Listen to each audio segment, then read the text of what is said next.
Good evening. This is A.L. Johnson with Elevating Men. Can you guys hear me okay? All right, perfect. This is A.L. Johnson with Elevating Men, and we're back with another show. Thanks for tuning in. We appreciate you. This is going to be a very, very special broadcast. We've got three esteemed guests with us. They're going to be talking about men's mental health, which is what we're all about, the mental health of the man. Of course, you already know my brother next to me, Andrew Boykin from Dinner and Dialogue, as well as Resting2050.org. Next to him, we have LaRon Barnes, a.k.a. LaRon the Motivator. And below us, we actually have our guest. And so I'm going to start with you, Jordan. Can you tell people who you are, what it is that you do, and what you are all about? Perfect. Thanks for that. Thanks for having us, AL. We're really excited about the conversation tonight. As you said, my name is Jordan Lewis. I'm from Kansas City, Missouri. I'm a licensed mental health therapist for 2 years now. And I'm one of three members of the Men's Wellness Collective, who, the rest of the team you'll meet here in a little bit, and just really excited to have this conversation tonight and talk to you guys a little bit about men's mental health and some of the things that we've experienced in our work in the mental health space. So thanks for having us. Definitely. Thanks for joining us. We appreciate that. Caleb, can you introduce yourself? Yeah. Hi, my name is Caleb Adegoke. I am a licensed mental health therapist in the Kansas City area. I just graduated and started my private practice here in Midtown Kansas City. And I am, I guess, the other third of the Men's Wellness Collective. I really enjoy working with individuals and with the community to, strengthen mental health awareness, get rid of some of the stigma, and just enjoy doing work around just being the best version of yourself. Love it. And last but certainly not least, Mr. Dalen Burney. He logged off because he was having he couldn't hear, but he's going to log back in. Oh, okay. No problem at all. And we've got our brother in the chat, Lauren Jones. And so over the course of this conversation, as you interact with us, he'll be interacting with you.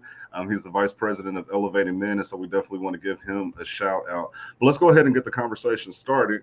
We're past all the pleasantries. I did a little bit of research, right? And so I want to start with you, Jordan. These are just a few facts that I looked up. Over 20% of men suffer from depression. Substance abuse and antisocial disorders are more prevalent among men than women. 4 times as many men die from suicide as women, which represents 79% of all suicides. Male depression has a different set of symptoms that generally go undetected by even close friends and family. And men who are in most need of mental health services are the least likely to seek them out. The last statistic here, and this is a big one, 70 to 89% of all sudden heart attacks are experienced by men with the leading cause of these heart attacks being stressed. And so, from your perspective, what is that all about? What is that all about? What are the men stressed out about? Why are they having these issues, the heart attacks, the suicide, the depression? What's going on? Yeah. One other statistic that I'll throw in there that I recently stumbled upon that kind of relates to this is even though that percentage you threw out of 20% of men suffer from depression, that statistic is pretty consistent across all mental health diagnoses, right? But of those 20% who suffer, only 39%, actually only 37% of men actually seek mental health services. So when you talk about the discrepancy between the amount of men who are experiencing mental illness or some sort of mental diagnosis with the amount of men that actually seek help, I think that gap is where you get the high statistic in depression, because men are feeling all these things and carrying the weight of the different, stressors and emotional challenges that they experience, but they aren't going to get support. And I'm sure throughout our conversation today, we'll unpack a number of reasons why that is. But I think that's the key component there. Compared to women who over half of the time, they're seeking mental health services when they're experiencing mental diagnosis, right? And so I think to start the conversation, that's something that's really important that we're trying to address is how can we get men who are struggling with things to come to the table and be open and share about what they're going through so that they can form community and get the support that they need. Love it, love it. Caleb, what would you say to that same question? Yeah, I actually would wager that number is significantly higher than 20%. I think one of the biggest reasons to that being is the way men are cultured or accultured to talking, or more specifically, not talking about what's going on with them. I think that number is due to men underreporting because they feel like if they need help, it is a weakness. And men are typically taught, cultured, and brought up to be a symbol of strength, And if you need help, you're weak. Therefore, most men who do suffer don't actually engage or will underreport, which means they'll minimize their symptoms.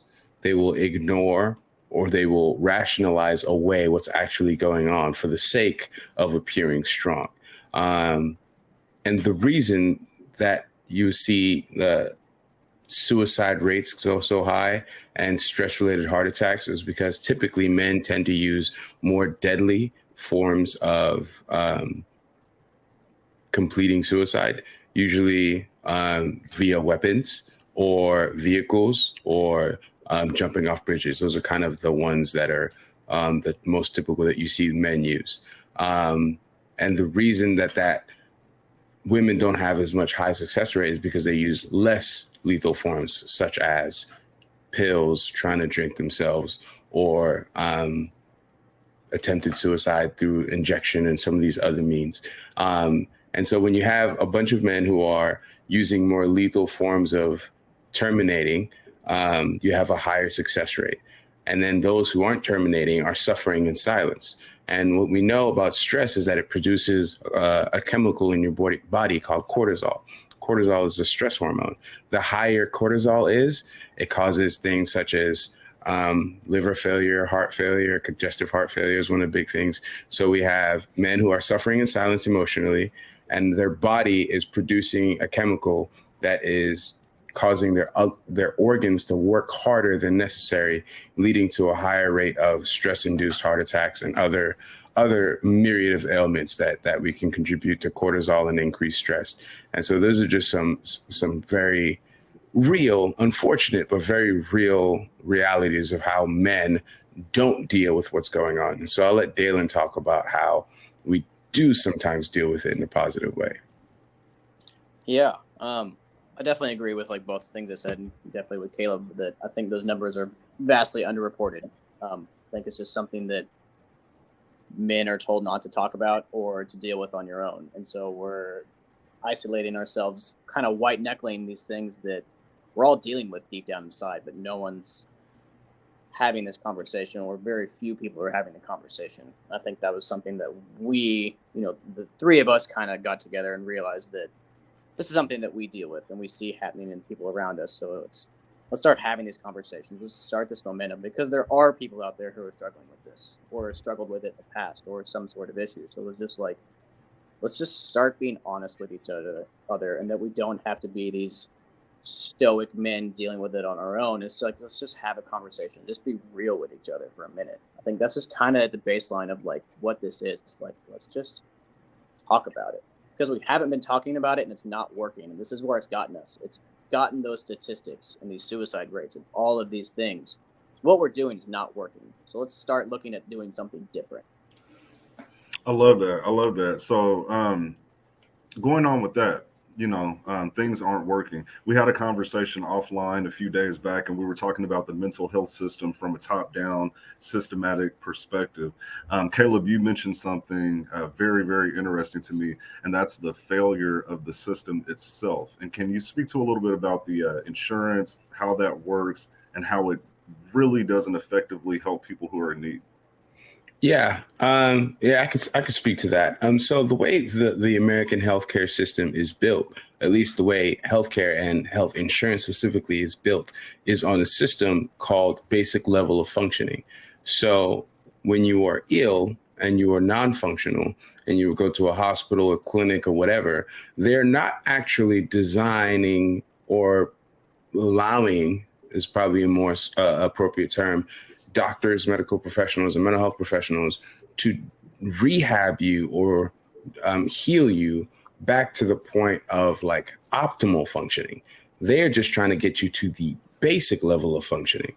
And so when insurance gets to control who is accepted, what kind of theories are accepted, it actually limits, specifically in mental health, who you can see and how long they can see you for, and what kinds of therapeutic modalities or treatments that they can use. Like, insurance wants to pay for the least amount for the shortest amount and expecting the quickest turnaround. So, for example, I practice a form of psychoanalysis, which is based on old psychoanalysis. It's more psychodynamic. So it's very long-term, it's person-centered, it's deep, it's in depth. Insurance does not like me. They want things like CBT, which are just as effective. And I want to communicate this clearly. CBT and psychodynamic theories have been proven to be just as effective as each other, right? And different people function differently. So there are people who I recommend, hey, you do need something like CBT that is quick, that is functional, that is behavioral based. But someone who is really, really entrenched in their trauma and is in grief, CBT isn't going to work as well for them, because if you're coming to process grief of a loved one and I'm giving you worksheets, you're going to look at me like a crazy person. Now the worksheets might be effective in getting you out of your day-to-day depression, but are you processing the trauma? Are you processing the pain? Are you really getting into the things that are really what's going on? So someone like me, insurance doesn't like. Not that they don't like me, it's like they don't necessarily like my form of doing therapy, because it's long-term, it's elongated, it's drawn out. And depending on the individual, it could take 6 months, a year, 3, sometimes even 5 years. Insurance doesn't want to pay that long. So therefore, they kind of create this tunnel vision and say, okay, if you're going to be paneled with insurance, you have to function this way. You have to do this thing. We're going to pay for this amount of sessions. And it can create a really just hurtful dichotomous relationship. Whereas the people who are the therapists who are paneled with insurance are already full, right? So they can't take any more clients. And then the people who are looking for therapists want to use their insurance, they can't, because the therapists that aren't accepted by insurance have a waiting list, but it's more expensive. So you can see that makes sense. That makes sense. So I heard a saying that said that therapy is a rich man's solution. You know, and so now it starts to make sense, because there's a huge income barrier. Your insurance covers a few days or maybe a couple of weeks of therapy, but you may have a 6-month to a 12-month long therapy process that you actually need to overcome that trauma. That's huge. Andrew, you have something you wanted to add?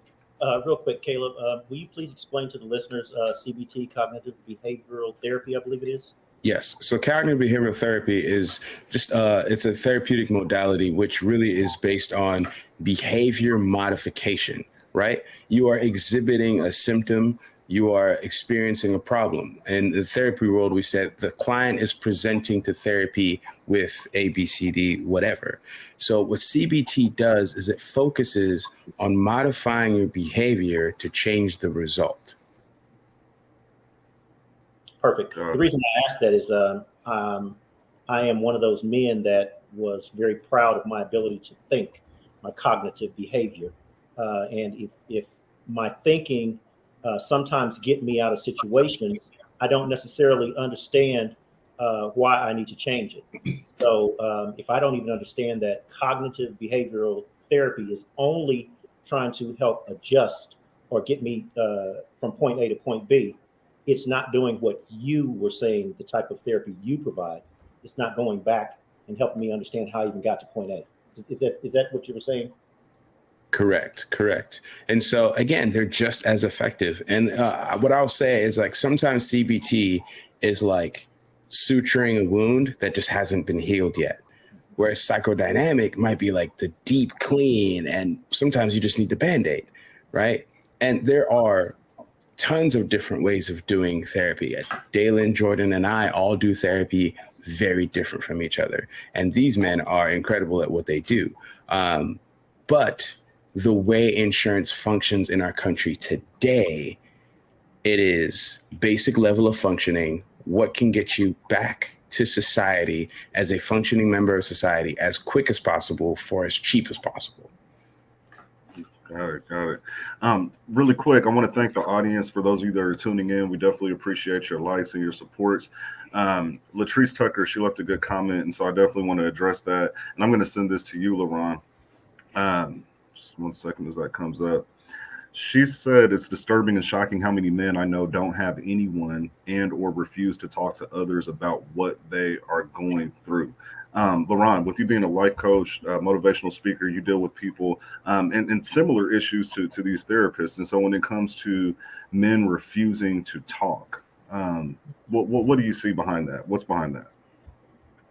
One of the greatest things is men need to feel that they're safe.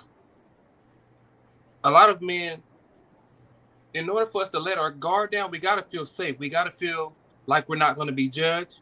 We got to trust the individual's not going to turn on us. So because a lot of us, we're not vulnerable enough. And so it's a trust factor. That's what it comes down to. When I talk to my clients, it's more about them. Hey, can I express myself to him and tell him some of the most deep things that I'm experiencing? For an example, and of course, I was working with a few clients, and a few of them talked to me about committing suicide. A few of them talked to me about, if I'm honest, like I said, I'm not getting into names. I don't do that. But what I'm saying is that situations where they were in a situation where they were about to be in prison because of some decisions they decided to make. And so being able to talk to coaches and therapists, like they do different things, but I believe truly both of them are truly needed when it comes to coaches being able to guide people out of those situations. So having those issues, having someone that they feel that they can trust, can talk to, don't have to feel judged, and just moving them in a direction. Most of the men that I talk to, they don't fully know where they're going either. So when people don't feel fulfilled, they feel that something is missing on the inside. And having someone that they can talk to, having someone that they feel that actually cares about them emotionally. A lot of us say we don't really admit that we need someone to be there emotionally, but we need people to be there emotionally. Other strong men that are there for men, because there's only a certain level of there's only a certain level that a man will be, what am I trying to say? I'll just use the word vulnerable or more sensitive. A lot of men are not as sensitive to women. Well, honestly, it's a variation. When we talk to our men and we are more vulnerable to the men, we go deeper than we would go with a woman. Is what I'm trying to say. So we need men, and we need to feel that we can talk to them in a safe way. Love that. One thing that I wanted to ask. So, Jordan, I'll ask you this. Caleb touched on something. He said that you guys have different ways that you do therapy, right? Mhm. And so what does that process look? What type of questions do you ask to determine what type of therapy may be effective, and what are some of the different types? What does that look like? Yeah, that's a good question. There's a myriad of different types of therapeutic approaches. Caleb mentioned a couple. There are two types of therapy that I'm particularly drawn to, and something that AB said really made me think about this because he talked about cognitive behavioral therapy and that he's prided himself on being able to think right his way out of situations.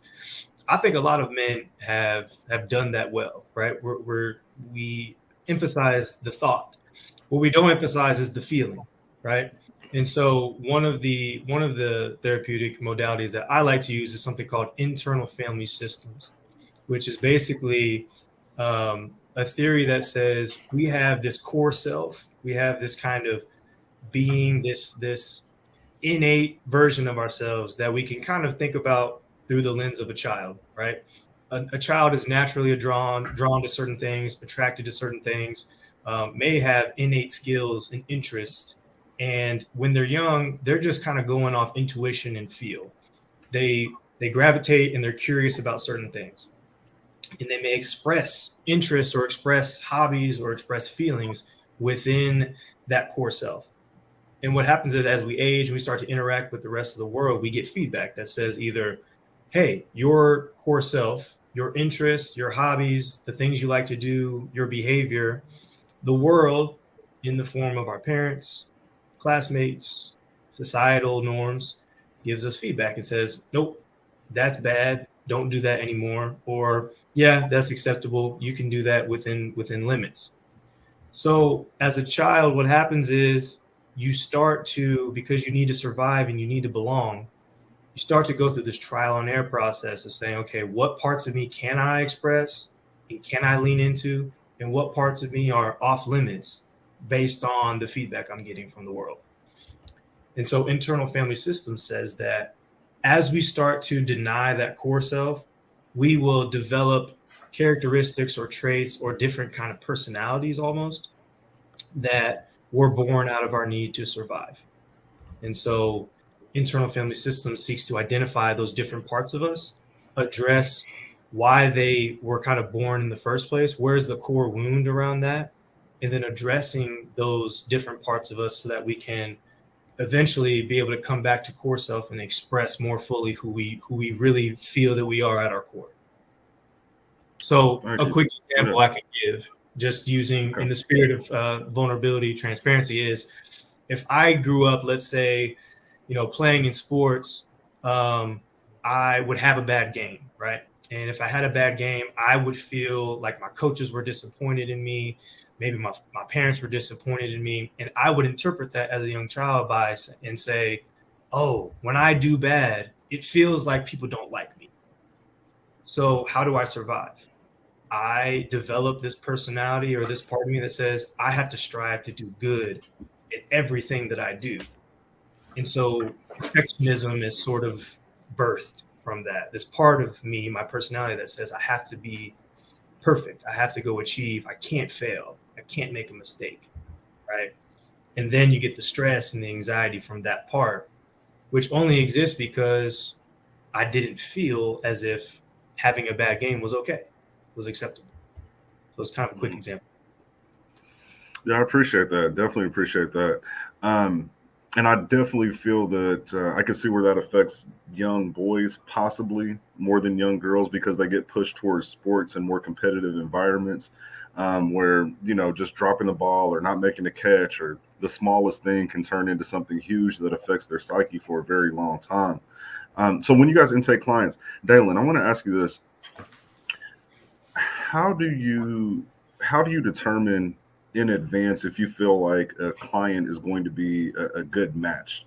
So like in that first meeting, how do you know that, okay, yeah, we're a good fit.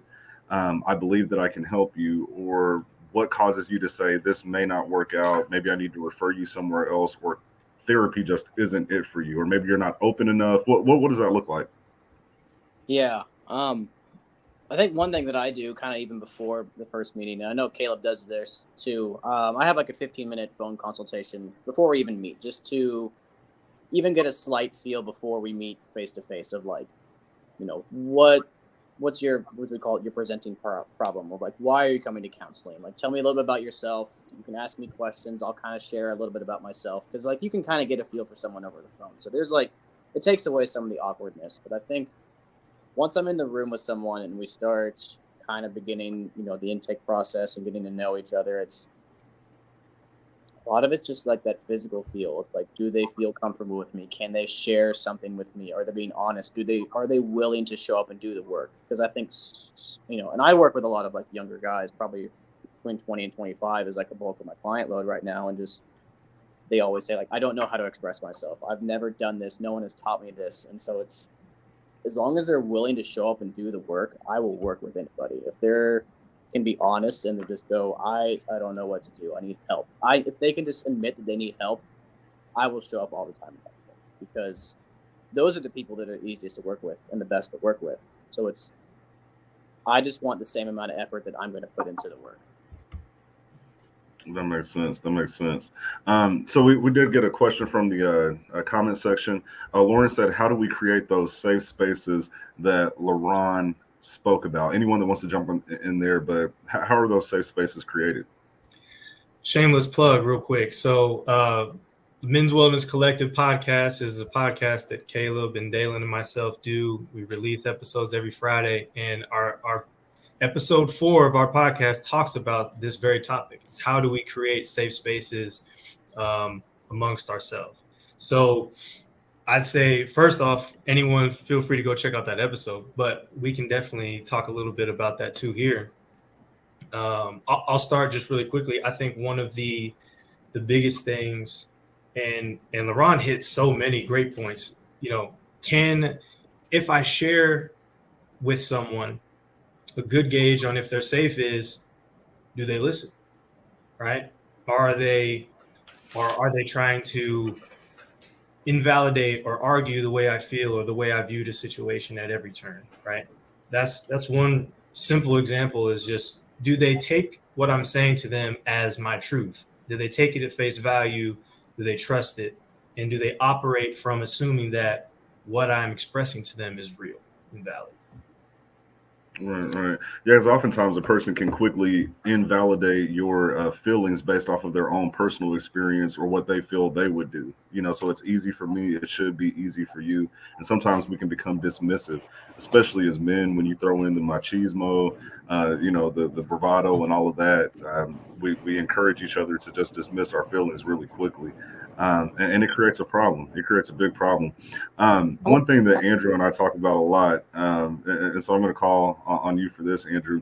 There's an issue, and I believe, I don't know if you coined the term or not, Drew. Let me know if I'm correct or not, but mental blight. I want to talk about that a little bit and how that affects our mental health. And so you have the floor. Can you explain what mental blight is? So mental blight is an unrecognized form of mental pain that has been melding for centuries, that was born into us, meaning the pain that I feel today, it was not mine. It was my forefathers and my foremothers, and I accepted that pain because I was in their household and I saw their tears and I saw the pain that was around me, and that by association became my pain. Now that pain, as I grow older, I have no answers for. I don't understand it. I don't even know what it is. But I'm growing older and I'm growing more frustrated with it because I cannot resolve it. I cannot resolve something that's inside of me. I get more and more frustrated. I get more and more angry, and I get further and further away from reality, to the point where now my anger has its own personality. My anger not only has its own personality, but it's been going on for so long that I actually think this is now normal. And this is now my normal, and there is no way I can break this. So I might as well accept it and learn how to live with it, which means that anything that I'm dealing with is now basically hopeless. So now I'm just surviving. But yet, as I'm just surviving, I'm getting angrier. I'm getting angrier. More stuff is happening to me as I get older. And eventually I explode because I never knew that pain that was in me in the first place. That's internal family systems right there. Yeah. Okay. Can you elaborate on that? This idea of anger and emotion that is used or takes shape or takes its own form as a personality, as you mentioned, as a survival mechanism, is exactly how, through the lens of internal family systems, we do survive, right? Because somewhere along the line, we were told or we got feedback that said how we were wasn't going to work. And so we need to adopt or adapt this new character trait, this new way of being. In Andrew's example, being angry. Anger is the defense mechanism that then takes on its own personality, and it feels like it becomes who you are, but it's not. It's not who you are. It's this part of you that grows and grows and grows because that's who you think you have to be to survive. Definitely makes sense. Melvin Brown, he says, good evening, everyone. Melvin, thanks for tuning in. We always appreciate your support. Thanks for being here. I did want to address another question in the comment section from Devin Elise. Devin is with Lifted KC, which is another mental health organization. Shout out to her. She just won an award last weekend, so congratulations, Devin. But she said, I could be wrong. She's talking about the safe space conversation. I could be wrong because I'm a woman, but I would think depending on what each person deems safe, that may look different per person or no. Caleb, I see you nodding your head really quickly. What's your response to that? Absolutely. It could look different for everyone based on a myriad of things, how you were raised, what culture you're raised in, what was valued, what was devalued. But there are a few basic tenets that will always foster safety. Vulnerability and trust are two of those basic tenets. Can I trust that when I open up to you and I say I'm saying this in confidence, that it stays in confidence? Can I trust you to be there for me?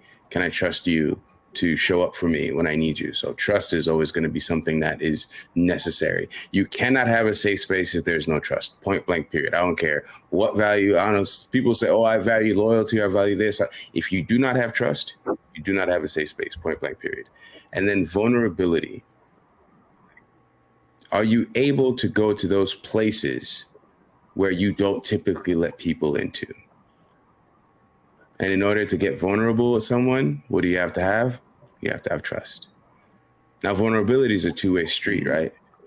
Vulnerability is saying that I, Caleb, have to have the sense of safety and trust and belonging that I'm going to let Jordan and Dalen into a part of my life that no one else has seen.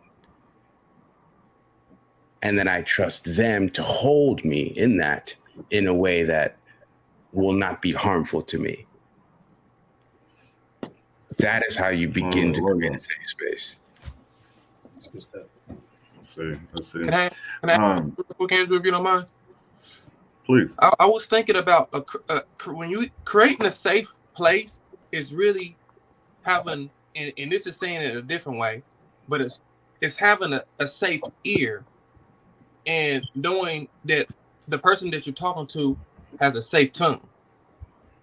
And that's another way of saying it. And I say it like that because I think it's very important that we talk about the safe place, but how do we define or how do we know how to put ourselves in a place to where it is safe with the person? Like, how do we do that? How do we know if this person we can trust?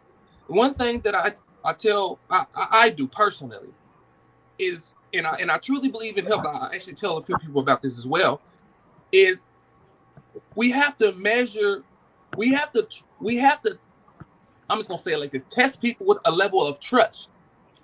Tell something that, you know, it's not that big of a deal, but it's a little big of a deal till they feel that it is. Tell them it, even if they tell it's not going to hurt you, but you'll see if you can trust them. Mm-hmm. A lot of men, we say we don't know who we can trust. We can't trust nobody because when we do put out trust, we give too much of it to the wrong person. And when that person hurts us, then we close back. So it's about, you want a safe place, you want to find a safe place, it's a safe ear. And we have to measure the level of trust by offering some of ourselves up. And we can't be so scared. And so we have to, that's where that vulnerability comes in, because we have to be willing to let up a little bit so that someone can come in, but just know how much you're willing to give to that person. And as we begin to build that relationship now, because it's about a relationship, once we're able to build that relationship, then we can have people that we can give our everything to. Andrew, can I be honest with you, man? And you know this. And this is for a few people. I open myself up to you. There's things that you'll know about me, but nobody does. But it's because I trust you. And this comes with, okay, what does he think about this? People want to know if you're going to judge them. I had someone told me that they set up a rape and they didn't go through with it. A client of mine said, listen, I'm telling you this for the purpose of understanding this trust thing. They set up a rape. They did not go through with it. A person who was involved, who said they was going to be involved with it, ended up telling on him because he said he didn't want to go through with it.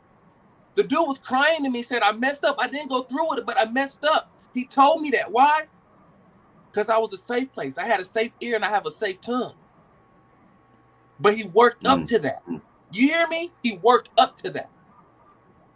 I'll add to That's that. extremely important. Yes, please, go ahead.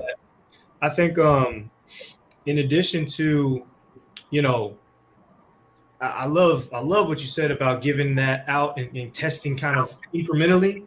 I also think something that a lot of my clients will do, and I've had to be honest, I've done this myself. One, we'll also take past hurts or past situations where we didn't have safe spaces with people, and we'll overgeneralize, right? And we'll say, well, I couldn't be open with XYZ person from the past, so that means I can't go there with anybody ever again. And I think it's important to keep those situations and keep those events where we were hurt, keep them in their proper place, and recognize that even though, yes, it's going to be hard to kind of overcome that barrier moving forward, that if, Joe Schmo 2 years ago, I thought I could trust and I told him something in confidence and he told everybody, that doesn't mean that Caleb is going to do that to me. So you almost have to kind of reset your trust factor and your trust level and your trust measure with every new person that comes into your life, because what person A did has no connection necessarily to what person B did. I think for men, that's particularly tough. We say, I was hurt once, so I'll never let anyone close enough to hurt me ever again. And as a result, we're alone. We don't feel like we have people to talk to. Meanwhile, there could be 5 guys in our distant circle that would love to be there for us, but we're not even giving them a chance to be that safe space for us, because we're assuming, I can't go to him with that. He'll do me like the last person did. Yeah. We start to develop these misconceptions. We preconceive how people are going to be based off of our past experiences.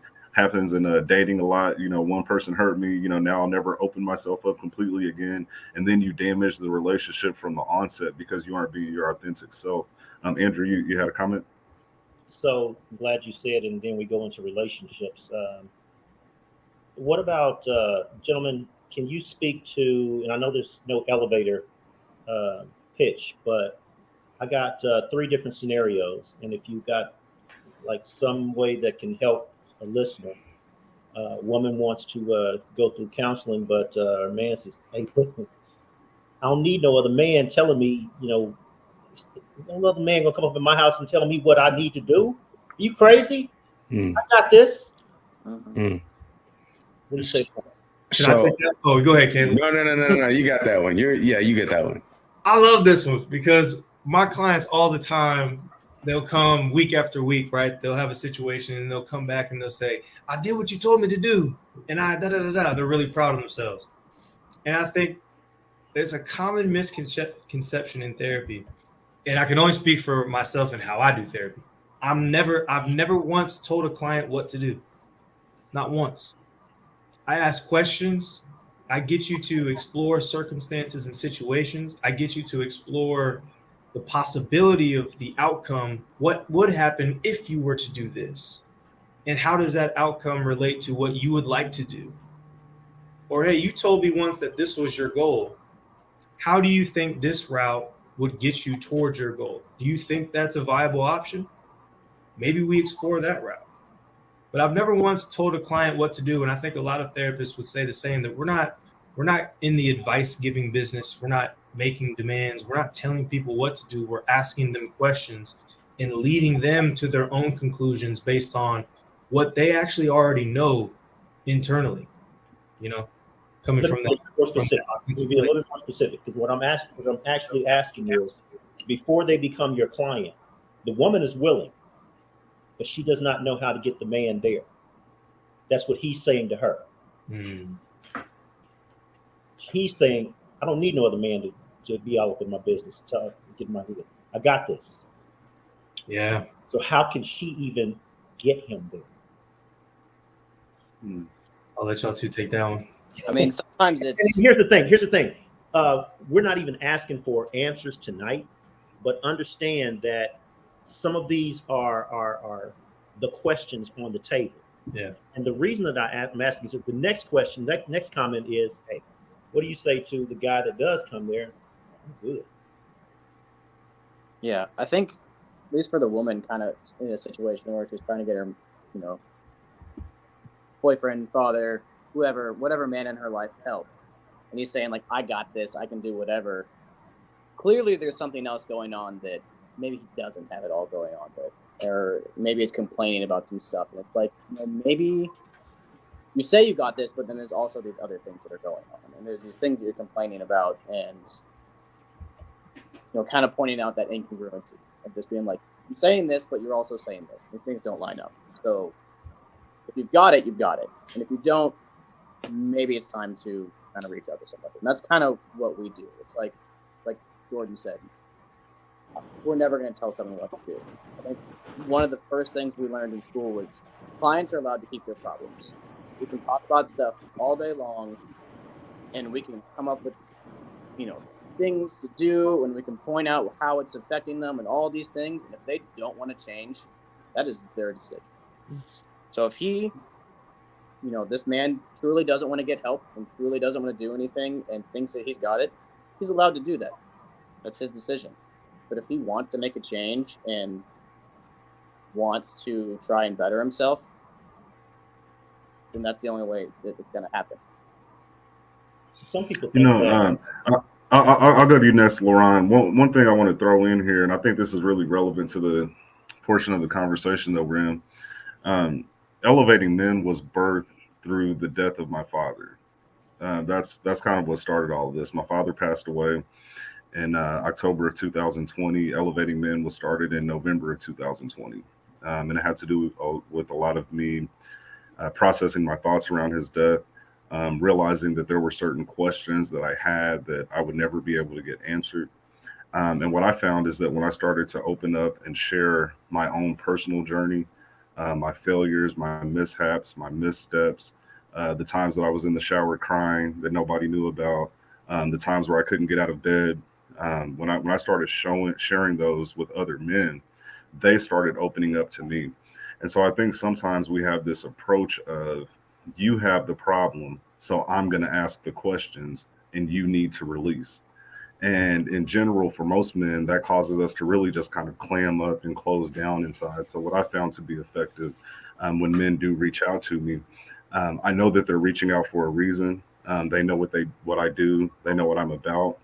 And so instead of me going into a barrage of questions, trying to draw things out of them when I already know that they have everything close to their chest and they're guarded, I start sharing my own personal experiences and some of my failures and some of my hopes that, dreams that haven't come true. I become vulnerable with them. And I think that's what a lot of men miss. Once you see that it's okay to be vulnerable because this person has actually done it, they've shown you the way, it's a little bit easier for you to open up. I notice I'll be talking for, 5-10 minutes, sharing my story, sharing my issues, and then something resonates. And a lot of times what I find is we're all dealing with the same problems, right? Because there's only a few components to our lives. We have our childhood, we have the people that we love. As we become men, we have our relationships, we possibly have children. There's these cylinders of life that we dwell in. And when it comes to the challenges in each of those cylinders, because we live in the same world and we're exposed to a lot of the same things, those problems intersect. And so I really feel that the openness with you as the person who's helping is a huge thing. Latrice Tucker, she said that's exactly why one of the reasons my ex didn't want to go to therapy when we were together. No stranger needs to know our business, right?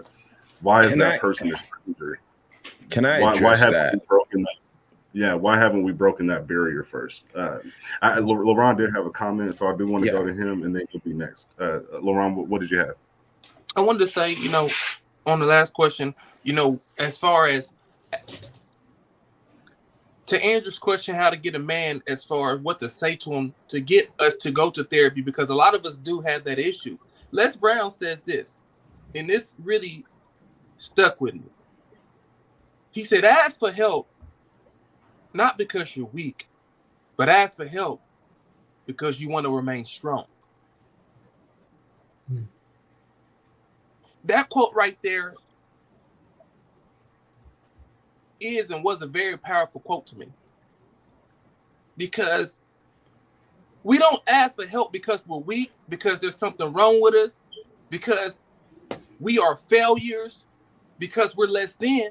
No, we ask for help because we want to remain strong, because we want this relationship to work, because we know that our mind is not okay, that our thought patterns are not in alignment to where we need and want them to be. So when we ask for help, we're doing it for ourselves because we want to remain strong. We're not weak. It takes a strong man. It takes a strong individual that says that I'm not right and I need help. My mind is not okay.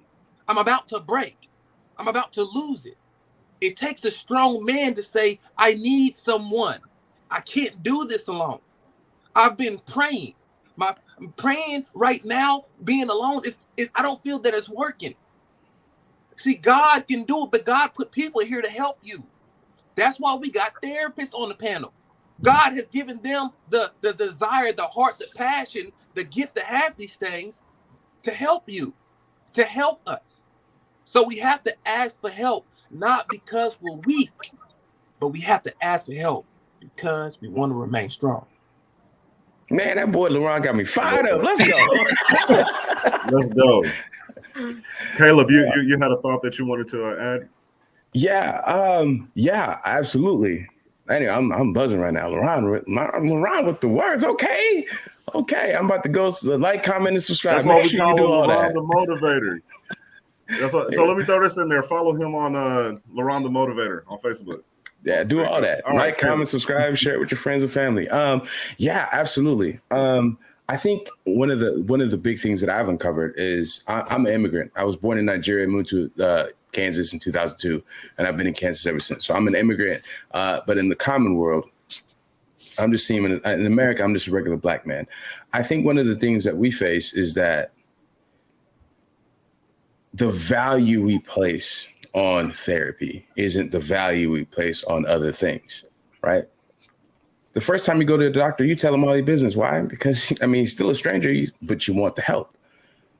But do you value the doctor the same you value your therapist? Because they actually do the same things.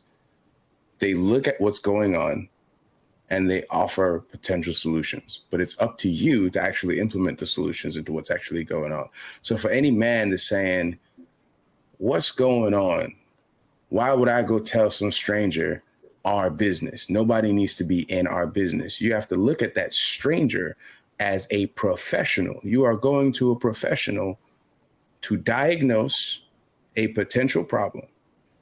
And as Jordan says, we are not in the advice giving business. We can diagnose and tell you, this is what I think is going on, and you can take it or you can leave it. But the value we place on our emotional and mental health, I think, is where we have to start, particularly as people of color, particularly as men, right?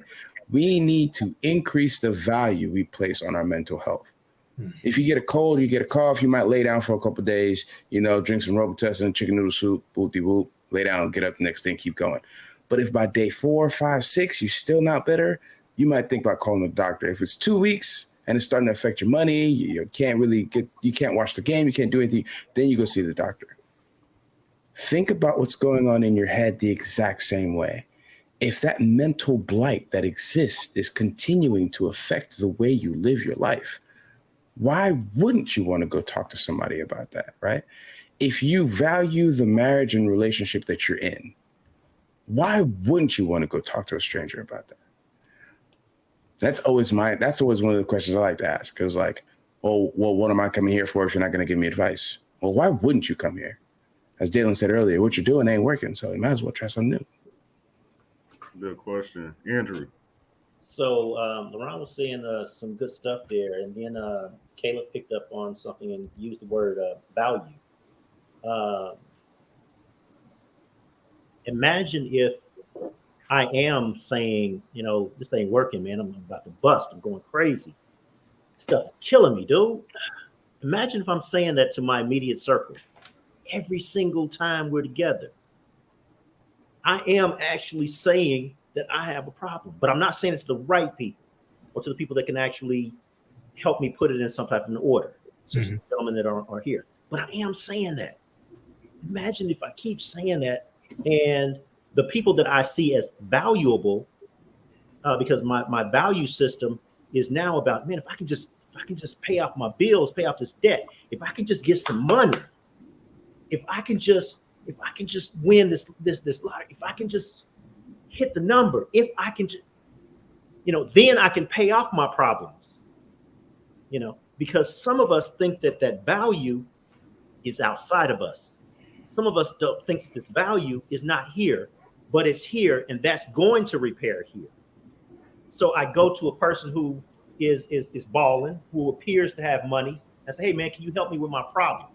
All I need is a loan or so forth and so on, but that's not the problem. That only puts a Band-Aid on it until I spend the money and never solve the problem. So now I'm back at square one. Angrier. To the topic of money, Tom Brady, Jeff Bezos, and Bill Gates. Yeah, Bill Gates are, by all expenses, they have nothing to worry about when it comes to money. These men have accomplished things that will last on for the rest of history. 7 Super Bowl rings, Amazon, Microsoft, the internet. Yet every single one of them have gone through a divorce. So if you're trying to pay off your problems, well, I think, and especially in America, in the capitalist system that we exist in today, I think that is no small task. I think the value we place on money is something that is grossly oppressed upon us from literally a young age. Start a lemonade stand, go mow some lawns, do this, do that, pull yourself up by your bootstraps. The reality is some people ain't even got boots. Some people ain't got no straps. Some people just got socks. Some people have no socks. Does that mean you can't put yourself together and get to work? No. But if you value just paying off your problems, you are, again, putting a Band-Aid on a gunshot wound. You are attempting to address the symptoms, not the root cause of this problem. And at the end of the day, let's say you do hit the numbers. You do pay off the bills. What did Biggie say? More money, more problems. So then you arrive at a new station. You've paid off your old problems, but now you got new problems.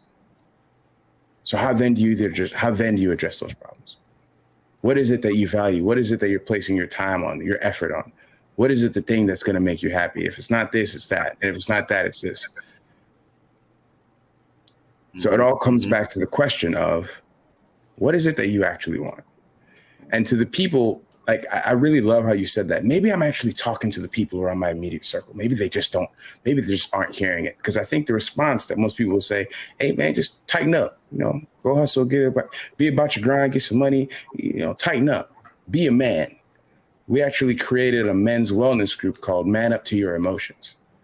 Because far too often when men do begin to express, it's tough right now, it's tight, I really don't have anywhere else to go, and I'm going to my close friends, the response all too often is, hey man up. What does that actually mean?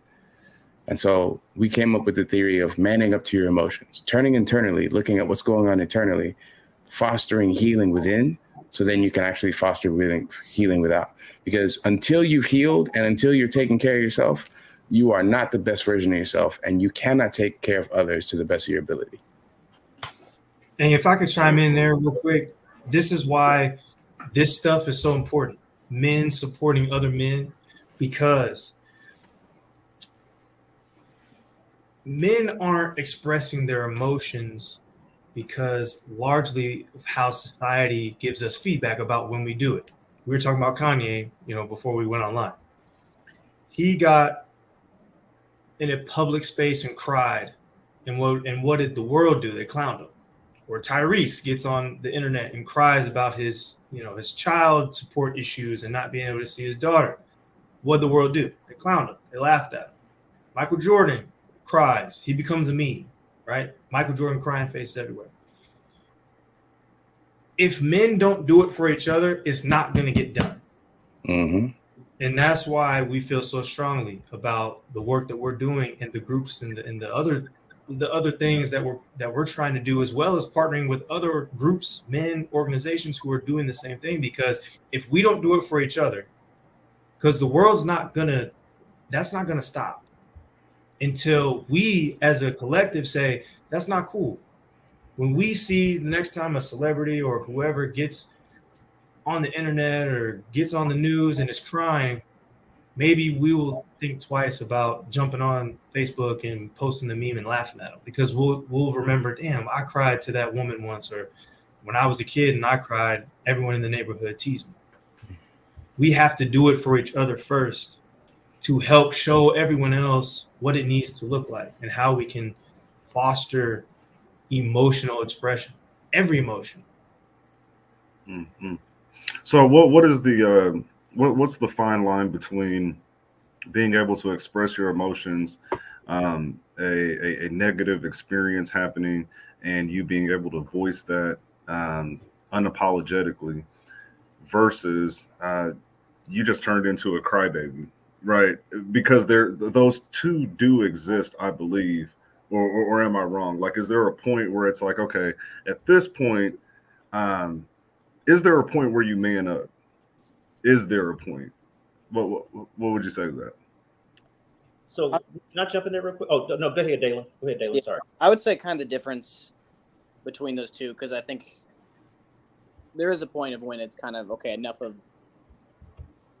feeling your feelings about this is enough. And it kind of comes to that point when you're continuously voicing your discomfort for something over and over and over again, and you're not doing anything different about it. You're not trying to make the situation better. You're just complaining. You see this with jobs all the time. People show up to a job that they hate, and they show up and they complain about the job that they hate and how terrible it is and how bad the boss is and how bad the job is. They're not doing anything about it. They're not making a change. They're not changing their job. They're not trying to find a better situation in life. They're not trying to make the job better. They're just complaining. They talk about how angry they are or how sad they are, with no action, with no real work. And so it's just kind of those words. And so that's when it kind of falls on deaf ears. It's just like, we're tired of hearing the same broken record over and over and over again. And in therapy, we'll call that out and be like, okay, we've talked about how angry you are about this situation. Let's talk about getting you out of this anger, because you've fully expressed this many times. Now it's time to move on. Is there a common thread that you guys find, and any of you can take it, but is there a common thread that you find amongst those people who are just stuck and they just can't get past this one thing? Are there any common threads that you all see in your practice? I think from what I've seen, because I want to do a lot of grief work, this is something I've worked through in my life, and I think there's definitely a longer period where people feel stuck, but that is something that is so deep and so world changing. The loss of someone, the loss of anything. So I definitely see it's like a longer period of time. People think that they're stuck, but it's just a longer process. And sometimes it's down and then up and then way down. And so I see people stuck in grief for longer, but they do eventually get out of it as long as they continue to do the work and continue to show up. I think stuckness sometimes mirrors fear, right? So we stay stuck in something because we're afraid to move through it or move away from it or whatever the case might be, right? And something that I try to work with my clients on, there's a theme in the mental health space. There's a concept called the cognitive triangle. So if you picture a triangle, right, the points of our psyche are made up of 3 points. There's what we feel, there's what we think, and there's what we do, right? Cognition, emotions, actions. And I think stuckness also sometimes has to do with when we feel something and assume that because we feel that now something needs to be done. And when those actions don't take away the feeling, people will think they're stuck. It's like, well, I was sad. I went to the buffet and ate my feelings, but I'm still sad. And I tried to go on a run, but I'm still sad. And I tried to hang with my friends, but I'm still sad, right? Those are all distractions. Those are all behaviors that that person's probably using just to temporarily take their mind off the fact that they are sad. So they'll feel stuck. When in reality, what they're doing is avoiding the feeling. There's something we talk about in our men's group where feelings are signals. They are signals that are trying to tell you or alert you to a need, right? I'll give you just a snippet because you gotta come to the group to get the full thing. But take sadness, for example, because Dalen mentioned grief. Sadness is an emotion, which is a signal that's telling you that something needs to be healed. So your body is going to respond to that signal by doing what? Slowing down, lower energy. It's trying to tell you, stop running, stop moving around, stop doing all the stuff that you're trying to do to get away from me, and slow down and look at the thing that needs healing. When people aren't doing that, they will feel stuck because they're actually not addressing what the emotion is trying to tell them that they need. If that makes sense. Love it. Love it. Makes perfect sense. Makes perfect sense. LeBron or Andrew, I saw one of you raise your hand. I'm sorry. Which one was it? Go ahead, LeBron. Are you sure, Andrew? Because I thought you raised it a little before me. Are you sure? Yeah. Okay, yes, sir. I was thinking about there is a fine line between a complainer and some things just taking time because grief takes time and no one can tell you when you should stop grieving. I understand. It takes the griever to say, you know what? I'm ready to stop grieving now. That's what it takes. It takes the griever. Our job as the listener, and I don't want to go too far back, but it's to listen, especially when we're being that ear. So it may take some time. Now, the difference between, so we have to understand the difference. The way that you can tell the difference between a griever and someone who's just being negative and a complainer, it's like Albert Einstein said, a negative person has an excuse for every solution. You catch that? And so when people don't really want a solution, they just want to complain. Every solution that you offer or every question that you ask, they already got a reason why it's not going to work for them. That's a complainer. And complainers don't need help.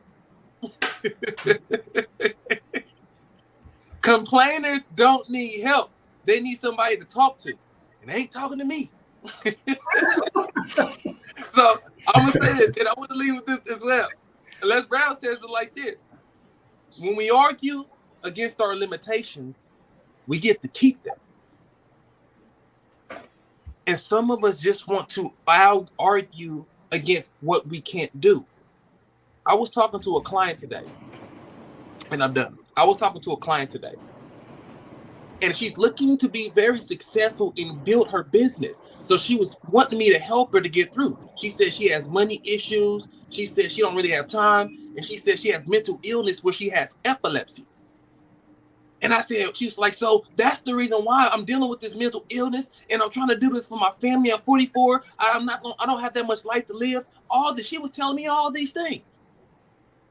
And she said, LaRon, I have epilepsy. She harped on that. And I came back to the question, and I said to her, I said, I understand you have epilepsy. I understand that it's a very true thing that you are dealing with. But my question to you is this. Do you believe that even with this, you still can be successful? And she said to me, yes, I do believe it. I do believe it. And so I said, that excuse should never come out of your mouth again. A lot of times it's our own limiting beliefs and how we feel about ourselves. And we have to understand that. We have to identify that so that we can get out of that space. And so sometimes we need a coach or a therapist to help us. That's why we got to get help. Ask for help. I'll leave you with it again. Not because we're weak, but because we really want to remain strong. And so with that being the case, identify what it is and go get help. Love it, love it, love it. Andrew, you had something you wanted to add? Yeah. So remember the mental blight thing, and we were talking about a person who's the fine line between complaining. I'm born, and now I'm of the age of maybe 1 or 2 years old, and I'm starting to get my hand smacked. Based on, I think Caleb was talking about how we scare with no, don't do that, and yes, do that. 3 years old, I'm starting to cry because I fall down, and the male in my life, whether it be a father figure or father or uncle, hits me saying, hey, no. I give you something to cry about. That ain't nothing to cry about. So now I'm 6 years old, and I'm at school, and I'm not as fast as the kids. I get pushed down, and I cry, and now they start laughing at me. So crying is starting to become a bad thing. I get into the middle school, and something happens, and I'm in the men's locker room, and all of a sudden, I'm the laughing stock of the men's locker room, and I'm feeling bad, but I remember I can't cry because they told me, hey, don't cry. I'm getting older, and my first girlfriend, we didn't work out. I didn't know what to do, and hey, she found a quarterback of the football team. So it's only going in this direction right now. And remember, mental blight says that I also didn't get my 40 acres of the mule. Mental blight says I also have to renew this voting act every time, and mental blight says, and I also can't drive the streets at night or walk the streets at night or just think about the streets at night because I might get shot. Mental blight says that somebody else's pain is also my pain, and I've never talked about it. So when I finally start to find somebody that I can talk to, maybe it now sounds like complaining because there's so much in here. There's so much in here that needs to come out before I can even get to me. Before I can even get to me. But if you're trying to rush me through that process because I only got 5 sessions, yeah, that's not going to work. Because see, what you fail to realize, I'm now, this generation is now, according to Maslow's hierarchy, somebody mentioned it earlier, I am now born into the 4th rung, which is I'm looking for the 3rd rung. I'm looking for acceptance and stuff like that. And then because I'm looking for acceptance, I have to achieve something so I can maintain this false acceptance that I've already been given. And now I move right into self-actualization so that people will actually think that I am this achievement so I can maintain this acceptance. But I have no foundation. I have no foundation whatsoever because I was already born on the 3rd rung. I don't know about food, water, and air. And I also don't know about my own safety and security because I'm forever at risk. And I don't know how to even explain it. Can you help me with that? I think what you're describing is exactly why therapy and life coaching is so important, right? Because what you're describing and that feeling is so overwhelming. I felt overwhelmed hearing you, like picturing that person you were describing and envisioning all the hurt that they were experiencing, right? It's heavy stuff. And left to a person's own devices, it's really hard to sift through all of that and bring order to it in your mind. We're trained to do that. You know, we go to school to hear that and then conceptualize it and give you tools and frameworks and ways of thinking to make it make sense in your own head so that then that person can take that information, that new insight, and go, oh, man, that's why I do XYZ. And then those new insights bring new understanding and open the doors for change. So I think if, to maybe a listener or anyone who may be feeling that weight of that mental blight and the layer upon layers of hurt, this is the space to unpack that stuff. Now, it has to be done in a way, back to Caleb's point earlier, where the provider has the space and the breadth to be able to stick it out with a person for 20, 30. I got clients right now, I've seen 60 sessions. We've been working together for 2+ years. And sometimes that's what it takes. You may go 3, 4, 5 months of just unpacking all that stuff before a light bulb of new insight clicks. That's what therapy is. And that's what we're here to do. And that's the space that we need to create and hope that more people enter into that space with us. Love it. Love it. Listen, we're a tad bit over time. I'm really excited about the next session. So next week, we definitely want you all to tune back in. We're going to be tackling the midlife crisis. This is one thing that hits men pretty hard. I believe there's a lot of different reasons for it. Happy to have a few educated therapists on the panel who can give us a little more insight. I've got a few theories. I know Andrew and Laurent do as well, and so we'll be tackling that on next week. But before we go, I want each of you to take just a second, promote yourself. Let them know where they can find you, websites, any special offers, anything that you have going on. Dalen, I'll start with you. Yeah. So I'm actually still finishing my degree. I will finish in May, but I am practicing at a wonderful site in Kansas City. It's Casey Wilco. So we have a wonderful intern site where you can see my face, read my bio, and all the things like that. I'm currently still taking clients, so if anyone out there is hearing this and likes what I said and wants to give it a try, I'm currently open. And then you can also find us at our podcast, The Men's Wellness Collective. It's on Spotify, it's on Apple, it's on YouTube. So, give us a listen, and we take a good deep dive into kind of all these conversations. And I'm really proud of all of it. So, that's where you can find me. Awesome. Jordan. Yeah. For me right now, I'm actually not currently in the Kansas City area, so I'm unable to accept clients in Kansas City. I'm currently living in Lexington, Kentucky for the next year. So if you're in that area, you can reach out to me. Probably my email is the best way, to get in touch with me client-wise. It is jlewis, Lewis, wellness@gmail.com. Other than that, the Men's Wellness Collective and our podcast is my biggest passion project right now. So as Dalen said, search Men's Wellness Collective. We're on YouTube, and our episodes release every single Friday on audio and then Sundays on video. So check us out there. Perfect. Caleb. Yeah, as Dylan said, I'm working at the same private practice where Dylan is interning. I am accepting new clients. You can get a hold of me at my website, CalebAdegoke.com. That's CalebAdegoke.com. As you've heard many, many times, I'll say it one last time, the Men's Wellness Collective is my biggest passion project as well right now. You can find us on Spotify, iTunes, YouTube. You can also get a hold of us at contact@menswellnesscollective.com. Shoot us an email. We would love to hear from you. And other than that, I just want you to do one thing. for the rest of the week. Until you tune back to the show next week, just take 1 second every day and just do something for yourself.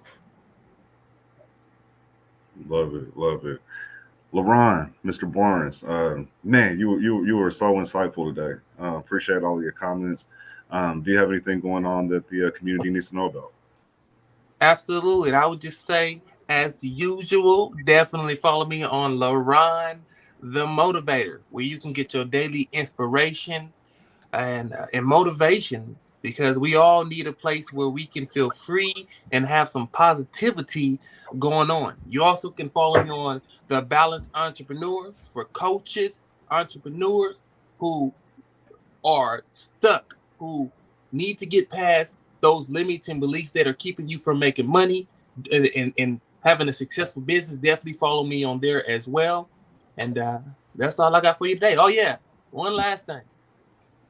If you are challenged with overcoming limiting beliefs and you are having challenges, need someone to talk to overcome what is holding you back, reach out to me, especially if you are an entrepreneur. I specialize in that field.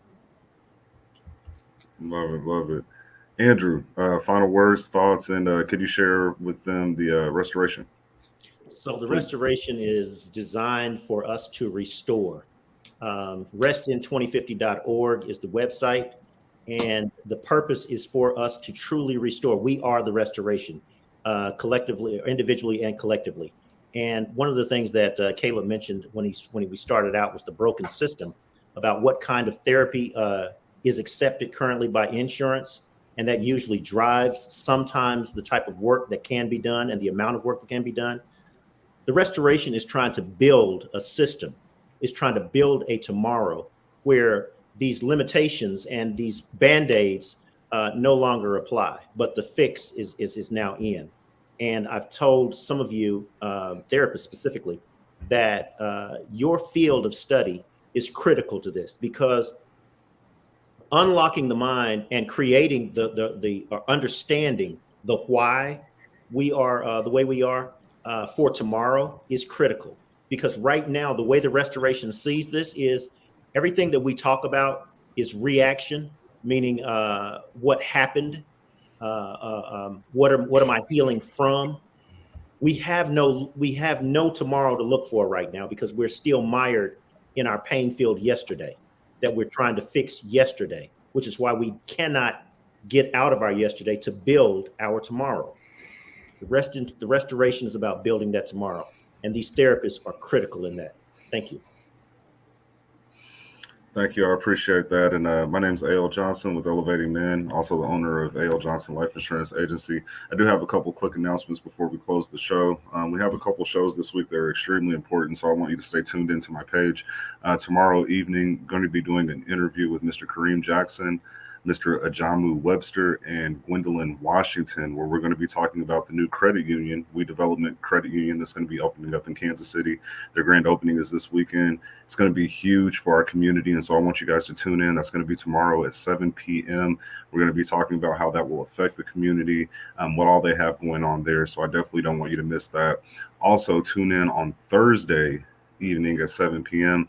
Myself, Mr. Carlos Nelson of Cascade Media Group, as well as Daryl Forte, will be having a conversation on the state of Kansas City. We're going to be talking about some pretty deep topics, school closings, the elections, and several other very important topics to our community. So I don't want you to miss out on that either.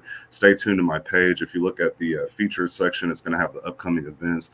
I want you to register and make sure that you do not miss out on this important conversation. And just as important, next Monday, we'll be back with this panel of great men who spoke with us tonight. We're going to be talking about the midlife crisis. This is huge. It's huge. It's huge. It affects a lot of men in several different ways. And so if you have any men in your life that are anywhere near that age, even before that age, make sure that they tune in. I believe that they will walk away with something very, very valuable. As always, we appreciate your time. We appreciate your support. Please share this with your network, because the conversation should never stop here. You want to have these conversations in your home and with the people that you love. Again, if you have any needs, contact any one of these gentlemen. They'll be happy to help you. Again, we thank you for tuning in, and we will see you next time.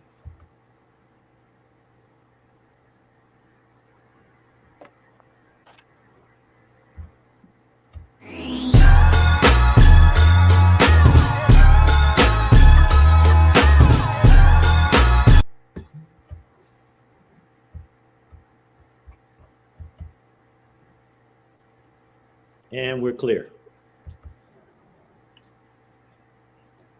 Clear? There we go.